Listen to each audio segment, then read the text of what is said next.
por que que começa no templo? É no templo que nós somos nascidos, é em Deus que nós somos gerados. Então nós temos que entender que tudo começa em Deus. Então as coisas não começam nos meus projetos, as coisas não começam nos meus sonhos. Nós nascemos de novo, nós somos gerados de Deus, então nós começamos perto do trono. Só que à medida que nós vamos caminhando, para onde vai ficar no trono? Para trás. Então a sensação que dá é que nós vamos nos afastando do trono de Deus. À medida que nós vamos caminhando do rio, nós vamos nos afastando desse trono de Deus. Estranho, né? À medida que você mergulha no rio, você afasta do trono. Como isso? Porque aqui é um processo de amadurecimento. Aqui você vai afastando dessa presença física. E a palavra de Deus fala que aquele que crê que Deus existe, é necessário que dele se aproxima. Não é se aproximar fisicamente, é se aproximar em natureza, em identidade, em quem nós somos. Então, à medida que eu vou entrando nesse rio, eu vou me transformando na imagem e semelhança de Cristo, na varonilidade perfeita do Cristo. Então, você vai deixando essa presença física, mas você vai expressando a identidade de Deus na sua vida. Certo? Então, a gente vai se parecendo com ele, a gente vai vendo como ele vê, a gente vai pensando como ele pensa, a gente vai agindo como ele age. A gente saiu de lá. E a gente vai se tornar próximo de quem ele é. Então, primeiro entendimento. Tudo começa em Deus. A sua vida começa em Deus. Então, você não tem que perseguir a Deus. Você saiu de lá. Primeiro entendimento é esse. E a palavra de Deus fala muito que do nosso interior vão fluir o quê? Rios de água viva. Porque esse rio é a nossa vida, que sai do trono de Deus. E vem o profeta e ele tem uma visão lá muito importante. Fala que um homem leva ele à margem dos rios. Se nós formos estudar, esse homem é o Cristo. Ele vai, ele tem como se fosse uma trena, ele mede 500 metros. Ou 1000 côvados em algumas versões. Se você leu 1000 aí é porque é côvados. Se você leu 500 é porque é metro. E aí ele fala que as águas primeiras estão no tornozelo. A primeira coisa aqui. Algumas pessoas apenas escolhem observar esse rio e não entrar nele. Você participa de evento, você canta algumas musiquinhas, né? Elas mexem com a gente, né? Todavia me alegrarei. Não vou cantar não para não passar vergonha. Mas assim, mexem com a gente emocionalmente. Mas a gente tem que ter consciência. Às vezes a gente escolhe ficar em segurança na terra firme. Aí essa palavra ou outra palavra não vai passar de uma palestra motivacional, que não transforma a sua existência. Se você ficar apenas olhando o rio passar. Mas se você é um cristão, você tem que se dispor a entrar nesse rio. E o primeiro momento é águas no tornozelo.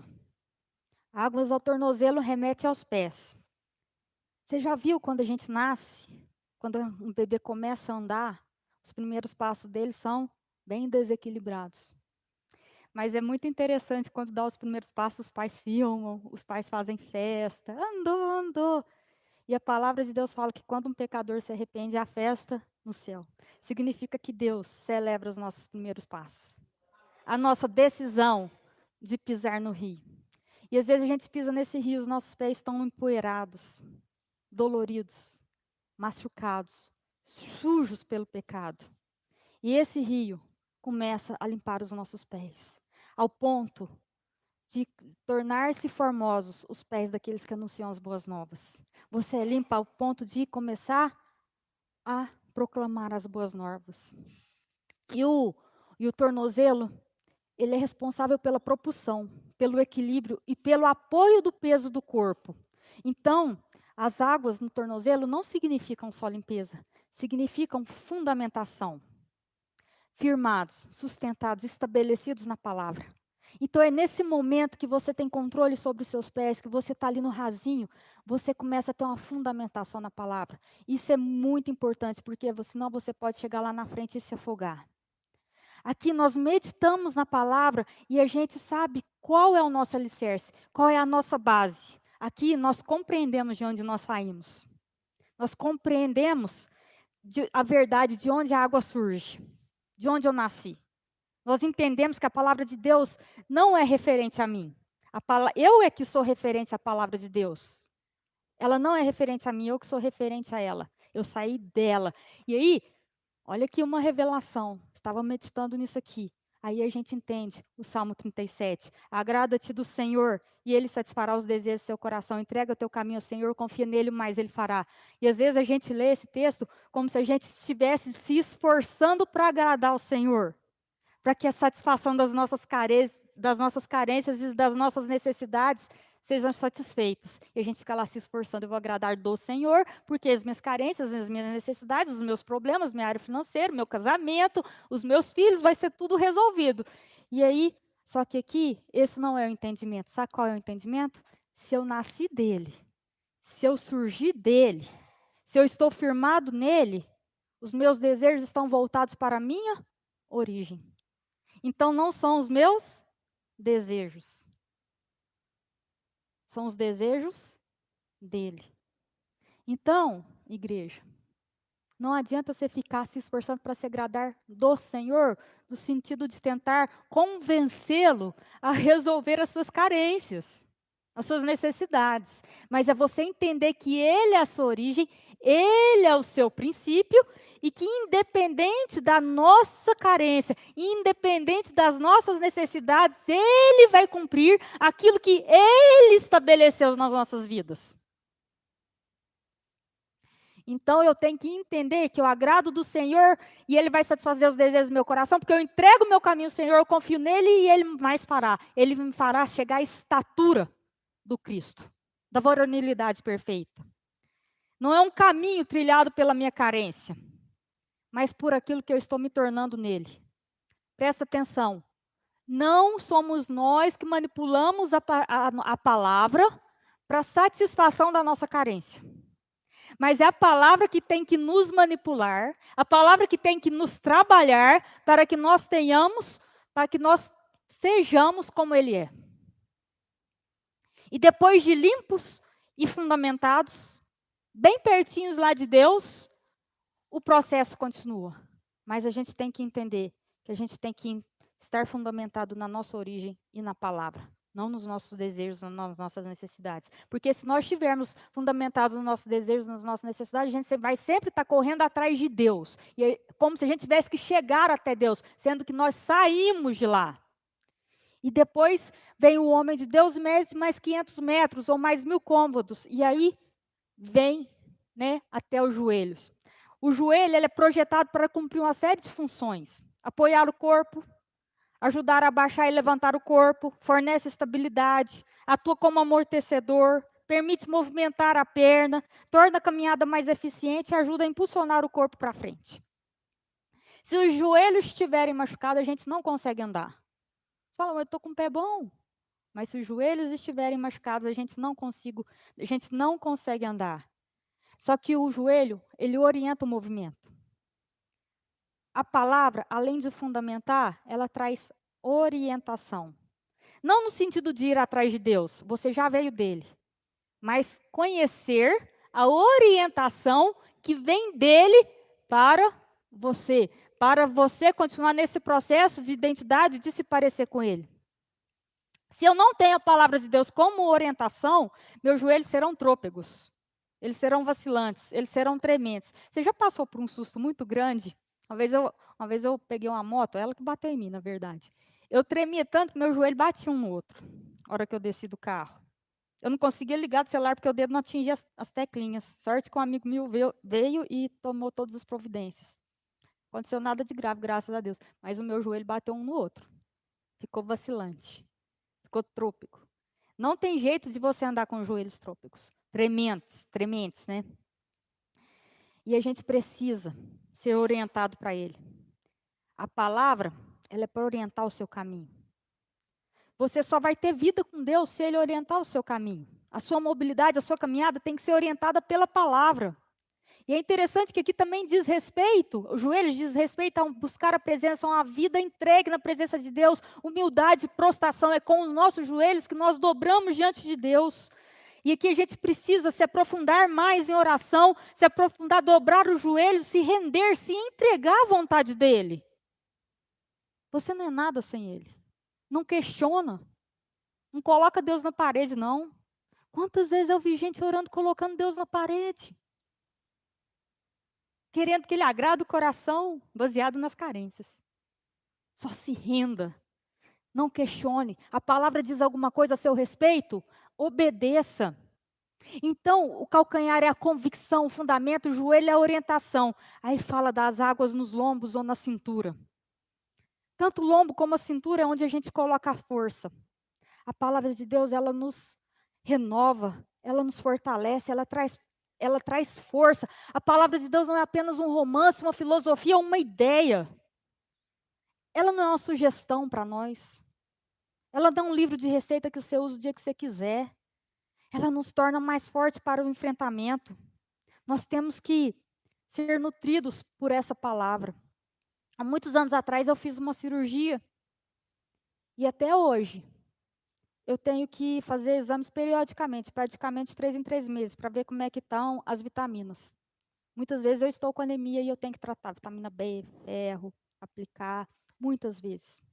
E essa cirurgia, vou falar, eu fiz uma bariátrica. Em 2005 eu fiz uma bariátrica. E aí eu sempre enfrento o problema de anemia. E por que eu fiz a bariátrica? Eu estava acima do peso, porque meu paladar até hoje sempre foi um paladar infantil, muito açúcar, muito doce, comia desnecessariamente, muita coisa. Então, por causa da minha má alimentação, ou porque eu queria comer só o que eu gostava, eu passei por esse processo para não piorar a minha saúde, e até hoje eu enfrento essas questões. Então, quando eu vou meditar na palavra, a palavra ela é meu alimento. É ela que traz o ferro, ela que traz a vitamina B, ela que traz a vitamina D com o sol, que é interessante, o sol da justiça. Então, eu não posso escolher só comer o sorvete da palavra, ou o chocolate da palavra, porque a gente prega os versículos lá e fala assim, porque Deus já me abençoou com toda sorte de bênção nas regiões espirituais. Ah, esse é meu. Ah, porque é necessário que você negue a si mesmo, tome sua cruz, negue a si mesmo e siga. Não, esse não é muita couve, é muito fígado para mim. Quero fígado hoje, não. A gente tem a mania de separar para comer na palavra só aquilo que a gente se agrada dela. E Deus quer te dar força, Deus quer te encher de fígado, de ferro, de vitamina B. Você tem que meditar nessa palavra como um todo. Aquilo que é doce, mas aquilo que é amargo.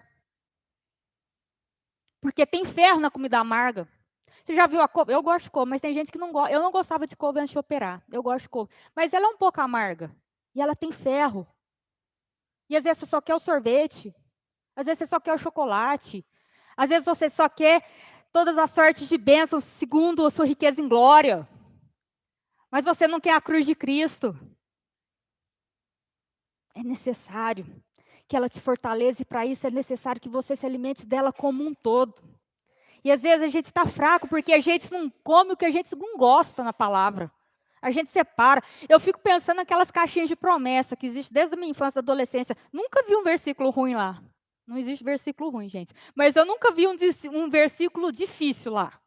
Morra para si mesmo. Nasça de novo. Ame o seu inimigo. Perdoa 70 vezes 7. Você já viu esses versículos na caixinha de promessa? Não, é só lá o Senhor é seu pastor e nada te faltará. Né? E a gente pega lá e gruda no computador no dia assim e fica olhando para aquele versículo. E o tome a sua cruz, nega-se a si mesmo e siga-me. E o perdoar 70 vezes 7? E o orar pelos seus inimigos? E as tribulações? E o choro da noite? A palavra, ela tem força. Ela te dá força onde você não tem poder. Submetermos à vontade dele é o que te gera força em nós. Não é só o sorvete, pelo contrário. Se você tomar muito sorvete, você pode ter graves problemas de saúde. Né? Se você comer muito doce, você pode ter graves problemas de saúde. Você tem que ter uma alimentação balanceada nessa palavra. E é muito interessante nós vermos essa questão dos dos joelhos, da orientação. E é aqui, nesse momento,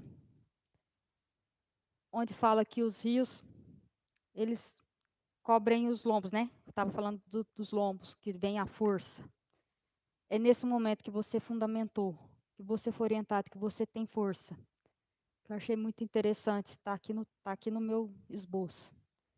É nesse momento que você é capaz de falar assim, ainda que a figueira não floresça, ainda que não haja fruto na vide, ainda que o fruto da oliveira minta, e os campos não produzam mantimentos, as ovelhas sejam arrebatadas do aprisco, e nos currais não haja gado.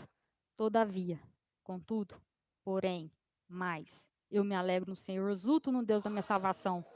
O Senhor é a minha fortaleza e faz os meus pés altaneiros como da corça. Agora, se a gente prestar atenção nesse texto aqui, quem que é a figueira? É Cristo. Quem que é o fruto da vida? É Cristo. Quem que é, ainda que o fruto da oliveira minta, é Cristo. Os campos não produzem mantimento, Cristo é o pão. Parece que está mentindo. Parece que o Cristo está falhando. Se você prestar atenção nesse texto aqui, parece que o Cristo está falhando. Mas não. É um processo. Cristo teve que morrer. Parecia que ele estava falhando. Parece que às vezes Deus fica em silêncio na sua vida, parece que está falhando. Mas não. Eu ainda me alegrarei. E ele fará os seus pés altaneiros como da corça. E depois vem as águas que nos cobrem, que ultrapassa os nossos limites, que é além do que nós pedimos ou pensamos. Aqui, a gente está sem controle. A gente está cumprindo um propósito. Sabe? Às vezes a gente busca a palavra de Deus para conquistar, para controlar. E essa água turbulenta, ela tira a gente do chão. Parece que deu tudo errado. Mas as virtudes de Deus, elas se revelam quando as nossas competências se vão. Aí as virtudes de Deus, lembra? O poder de Deus se aperfeiçoa na nossa fraqueza. E aqui você vai exprimir tudo aquilo que você é em Deus. Você vai sendo transformado, a imagem perfeita dele. E você começa a se parecer com quem Deus é. O interessante desse texto, agora eu preciso que vocês prestem muita atenção, é que fala que sai do Vale do Jordão e vai para o Mar Morto, gerando vida. Eu tive a oportunidade de estar tanto no Rio Jordão quanto no Mar Morto. E fala que sai então do Vale do Jordão. O Rio Jordão é aquela coisa maravilhosa, linda. Você vai lá e tem aqueles batismos, né? Muito bonito. Até hoje, no Rio Jordão, se tira a vida de lá. Até hoje, se pesca naquele lugar. Até hoje, tem alimento que vem do Jordão. E as águas do Mar Morto, ela é um lugar salgado. É o lugar mais baixo da Terra, 417 metros abaixo do Mediterrâneo. É muita densidade de sais minerais, principalmente o sal. Vou contar uma experiência para vocês. Eles chegam lá e avisam para você assim, não faz movimentos muito bruscos não, senão você vai se arder todo. Você entra naquele lugar, primeiro que você não põe o pé no chão, você boia de tanto sal, não tem jeito de ficar em pé, você boia. Segundo, você tem uma cutícula feridinha, uma picadinha de mosquito, uma barba mal feita, não vai arder não, vai queimar. Queima. E eles falam, não fazem movimentos bruscos. Aí as pessoas não entendem, alguém vai lá, conversa assim, e você só vê a água no olho do outro. Não tem o que fazer. Você tem que sair correndo, porque começa a queimar os olhos. Você não vai limpar de novo, você não vai pôr água para limpar aquilo. Queima, não arde, queima. Esse é o Mar Morto. E aí, lá tem muita lama. Eu lembro da gente comprar muitos produtos de beleza lá. São famosos no mundo inteiro os produtos de beleza que saem do Mar Morto, da lama do Mar Morto. Parece que tudo acabou, que deu errado. Então, o Mar Morto é onde o Rio Jordão desemboca. Nossa, mas o Rio Jordão, cheio de vida. Ele vai e termina lá no Mar Morto, o mar está morto. Apocalipse 14, 13 diz o seguinte: então, ouvi uma voz do céu dizendo, escreve, bem-aventurado, feliz, bem-aventurado, os mortos que desde agora morrem no Senhor. Quando? Desde agora morrem no Senhor. Sim, diz o Espírito para que descansem de suas fadigas, pois as suas obras os acompanham. E Jesus fala lá em João 12:24. Em verdade vos digo, se o grão de trigo caindo na terra não morrer, fica ele só, mas se morrer, produz muito fruto. Então, o Rio Jordão ele vai descendo, todo o rio desce, ele vai descendo até encontrar o Mar Morto. E ali ele não tem mais por onde escoar. Morreu? Todas as histórias e todas as pregações que a gente vê fala que o mar é morto porque ele não dá, ele guarda para si. Quem já ouviu isso? Não é verdade? Mas sabe qual é a verdade? O mar morto, ele libera água pela evaporação. Então, hora que desceu o Rio Jordão, presta atenção, deixa o Espírito de Deus falar. Hora que você desceu, hora que o Rio Jordão desceu, ele começa a subir. Quando você não tiver mais para onde descer em Deus, você vai começar a subir até do processo de evaporação. Então, as árvores das duas margens, elas serão saudáveis. Você não escolhe onde você vai cair a água da evaporação. Pode ser no inimigo seu, pode ser em alguém que não gosta de você, mas você vai evaporar. É necessário nós descermos.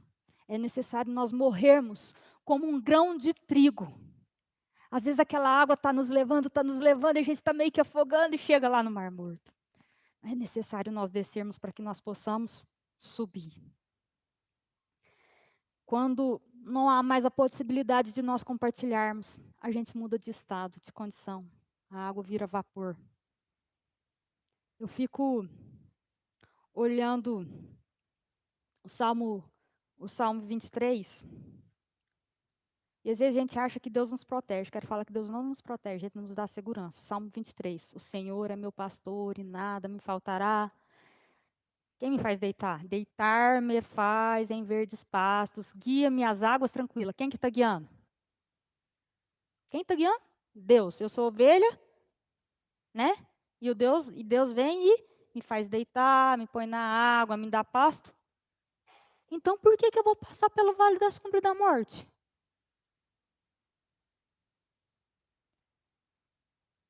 Por que eu vou passar pelo vale da sombra da morte? Porque é necessário nós morrermos para que nós possamos nascer de novo.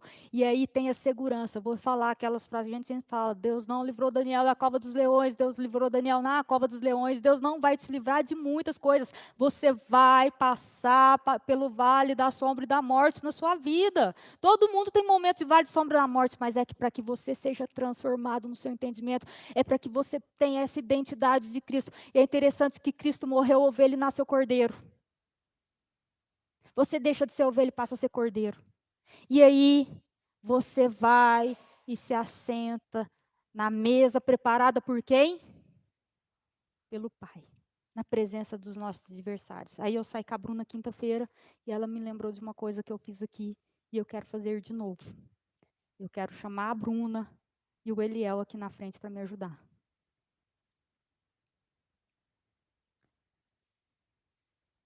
E sabe o que acontece? Prepara-me uma mesa na presença dos meus adversários. Certamente, ela é a bondade e ele é a misericórdia. Então, eu vou andando, eles vão andando atrás. Certamente que a bondade e a misericórdia me seguirão quando? Então, se vem um inimigo meu, com quem que ele vai encontrar antes de me encontrar? A bondade e a misericórdia de Deus andando atrás de mim. Se alguma coisa vai me derrubar, quem que as pessoas vão encontrar? A bondade e a misericórdia de Deus. Obrigada, gente. Então, a bondade e a misericórdia de Deus te seguirão todos os dias da nossa vida. Mas é necessário passar pela vale da sombra da morte. É necessário que, como o Rio Jordão, a gente desemboque no Mar Morto. Não com medo de virar sal, mas sabendo que a gente vai mudar de estado. Sabe por quê? Como o Rio Jordão, a gente já deu tudo que tinha que dar. A gente já deu todo o peixe. Mas agora é hora de evaporar. E é preciso ter coragem nesse processo. Porque lá na hora que você está lá com as águas acima de você, se você não estiver bem fundamentado, você vai morrer afogado. Você vai estar sem convicção. Você tem que saber de onde você saiu. Às vezes vai parecer que está longe do trono de Deus, mas está perto daquilo que Ele é. E Deus nos chamou para sermos como Ele. E não vivermos segundo as nossas próprias carências e as nossas próprias necessidades. Deus nos abençoa? Abençoa. Deus prospera, prospera. Deus dá casamento. Deus cura os filhos. Deus dá esposa, dá. Deus dá trabalho, dá. Deus é uma bênção. Porque Ele é uma bênção, porque Ele é a bênção. Mas Ele não... Você acha que quando Ele está olhando para você, Ele está olhando só as bênçãos? Ele está olhando quem você é na eternidade. Porque você saiu dele. E você tem que expressar quem Deus é. Para de tentar usar colete salva-vidas nesse rio. Deixa a água te levar. Deixa a água do Espírito te levar nessa palavra. Deixa o Espírito Santo trabalhar na sua vida. Primeiro passo, tenha coragem de entrar nesse rio. Para de procurar Deus segundo as suas carências. Segundo as suas necessidades. Às vezes a gente trata Deus como o gênio da lâmpada. Esfrega, esfrega, esfrega e me dá 3 desejos. Puf, Deus, eu te amo. Deus, eu te adoro. Oh, Deus. E 3 desejos. Deus não é um gênio da lâmpada. Deus é seu Pai. Deus é sua origem. E é necessário que você se aproxime dele. Em identidade. Em expressar aquilo que ele é. Amém? Mas precisa de coragem para morrer. É preciso coragem para nadar nesse rio. É preciso coragem, se precisar morrer, morrer. Se precisar evaporar, evaporar. Mas à medida que você descer, você vai subir. Amém? Amém. Vamos orar. Quem quiser entrar nesse rio, eu quero chamar aqui na frente agora. Quem for corajoso, porque precisa de coragem. É mais fácil ficar, às vezes, do lado de fora, lá observando. Quero te chamar aqui na frente agora. Amém? Pai, em nome de Jesus, eu apresento essas vidas diante do teu altar. Próximos do altar, Pai. Peço para que, ó Deus, os irmãos tenham coragem, que eu tenha coragem, Deus, de andar por esse rio no sentido da correnteza. No sentido, ó Deus, de que uma hora a gente vai perder o controle, porque é o Senhor que está no controle. Na certeza, Deus, de que é o Senhor que é sobre as nossas vidas, é o Senhor que trabalha em nós, é o Senhor que nos ama. E que por mais, ó Deus, que pareça que a figueira não floresça, que não haja fruto na vida, que o fruto da oliveira minta, que não haja gado no curral, a gente vai se alegrar. Porque a gente sabe quem é o Senhor. A gente sabe da nossa origem. A gente sabe da nossa origem, sabemos que nascemos no Senhor e que nós retornaremos para o Senhor, porque nos pareceremos com o Senhor, Pai. Nos transforma, transforma o nosso entendimento, transforma o nosso coração. Que sejamos, ó Deus, capazes de evaporar, caso necessário seja. Em nome de Jesus, que a bênção do Senhor seja sobre cada um aqui. É o que eu peço em nome de Jesus. Amém.